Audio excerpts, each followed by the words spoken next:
Hello everyone, and welcome to Fortner Farming in the Philippines. As you all may have seen and may recall, we had Tracy out here trying to get us a better signal to, we kind of figured out we needed an antenna, a directional antenna. And so now we have Jeff out here who has a directional antenna in his hand and some kind of little magic gadget here, which is what, Jeff?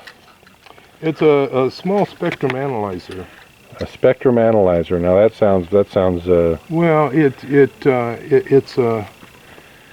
like a frequency-based device. It looks for frequency ranges, and each one of these screens are set to a different range of frequencies. Each one of those frequencies correlate to a band that's used for 3G, 4G, or 2G. Gotcha. For each globe and smart. Okay. So I'm going through the bands to see what I can find in this area.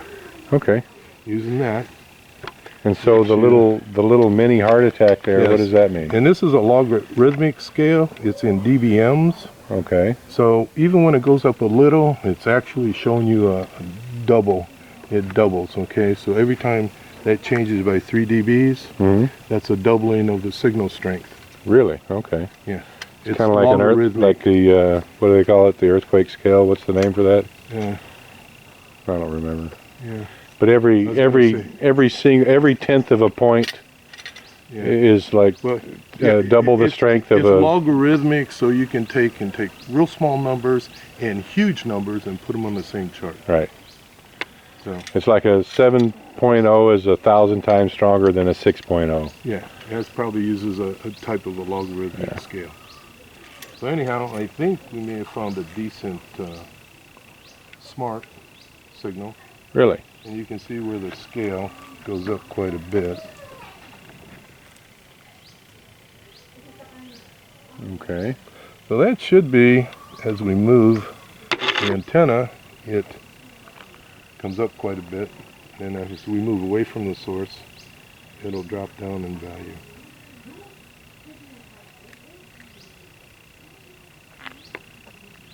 Right now the value is pretty.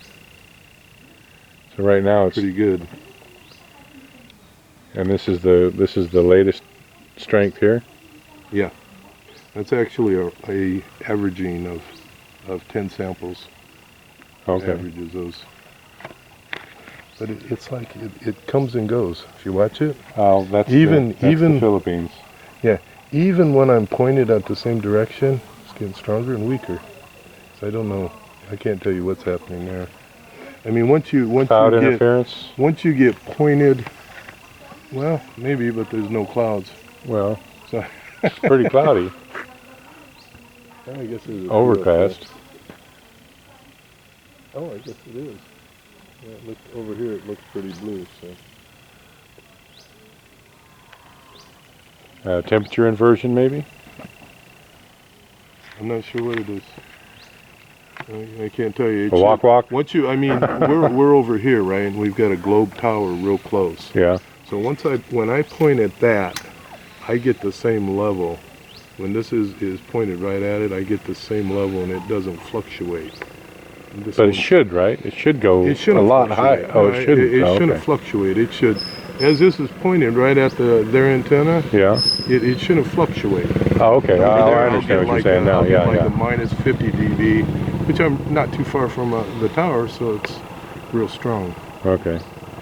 But I haven't gone through all the different bands yet, so we'll try different bands and see what we get. All right. But this one particular band is band 1, and it's an old band that the Philippines, I think, is still using. All right. So. And so that basic direction right there is the best signal strength? Like this, I think, pointed in this direction. You pointed just right about at Talibon right now. Yeah. So that looks to be the best signal. But like I say, it even fluctuates like quite a bit. Even though it holds it for a while, and then it comes down, and then it'll go back up. So I've noticed that with speed tests. When we do speed tests, yeah. I can do a speed test and it'll be one number, and I'll do another speed test 5 minutes later. It's orders of magnitude different. See now how it went way up? Now when it gets high, it doesn't look like a huge change, but being a logarithmic scale, It is a big change. it is a big change. So like I say, every 3 dB change on that lower number, a number 3 change, indicates a doubling of the signal. And so how much did it change? I changed my, I don't have my glasses on. So it's you could probably 88.5 right now, and I saw it, and now it's 92. read it. Right, so even that 4 dB change is more than doubling, even though the graph looks like it just changed it a little bit. Yeah, and it's going up to 96. Yeah. So from 88 to 96 is like a 4 times change. So, Well, how do you row a boat if the waves are, one wave is 1 foot high and the next one's 5 feet high? so I don't know what's happening on this band, but we'll try some of the other bands. All right. And this particular antenna you've got, This is a Yagi. It's a very directional. it's for multi-bands then? No, this is just, the Yagis are usually cut for a real tight bandwidth. Okay.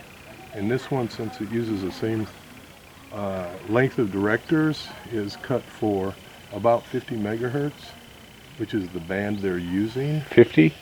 50 megahertz wide. Okay.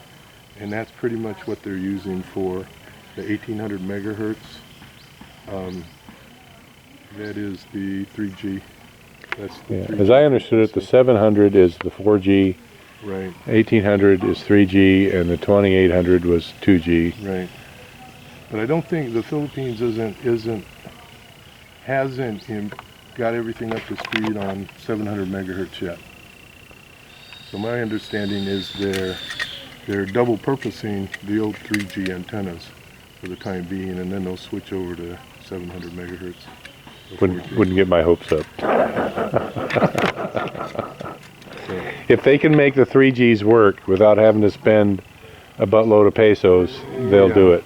Yeah, Even if it's not real good, right. even if it's not working real good. So my guess initially at this point is you're probably just as well staying with getting a good 3G signal and staying with that until they update everything. But Yeah. we'll keep checking. Okay. All right. Well, we'll continue this on phase 2.